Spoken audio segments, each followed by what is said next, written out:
segments. The arrest of Harvard University professor Henry Louis Gates and his charges of racism against white police officer James Crowley reignited a national debate about racial profiling. The head of the National Association of Black Law Enforcement Officers, Charles Wilson, says too often police stop, question, or arrest people based on their skin color rather than real evidence.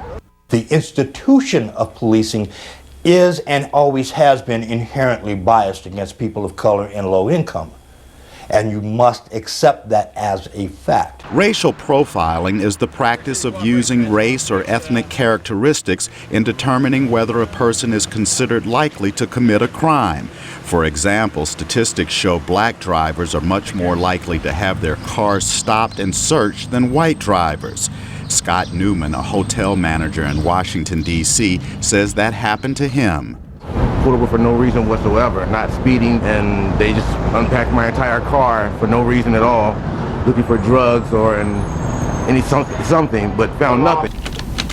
Paul Butler, a former federal prosecutor, recalls being arrested in front of his home after a dispute with a neighbor over a parking space. When the police came out, they saw a black man, and as soon as they saw me, it's like they wanted to arrest. They didn't even want to listen to what I had to say. Racial profiling by police is complicated further by factors of class and cultural behavior. Newspaper columnist Stephen Smith says while there's been progress in race relations, encounters between blacks and police remain complicated. Well, the first thing that goes through a black person's mind is that they suspect that they were racially profiled. That's just the reality of the situation. The FBI says black men are incarcerated at roughly 7 times the rate of their white counterparts. And a recent public opinion poll showed a majority of blacks say they do not receive equal treatment from police compared to whites. And in several states, blacks have successfully won racial profiling lawsuits against police departments.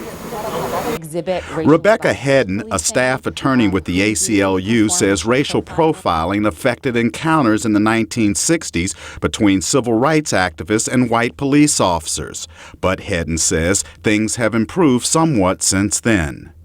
There are many police officers who do their job with the utmost professionalism, but unfortunately there are also officers who exhibit racially biased policing, who do perform racial profiling.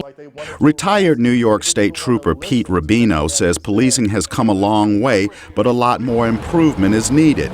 He says law enforcement officers are disturbed by accusations of racial profiling in the Gates case. They're human beings. They're seeing this all over the paper, all over the news. It does affect them how they approach calls. When they respond to calls now, there's a sense of now danger also for them. The Cambridge Police Department, which arrested Professor Gates, is one of many police agencies across the country that have programs designed to help officers understand cultural differences, calm tense encounters, and navigate through negative perceptions. Chris Simkins, VOA News, Washington.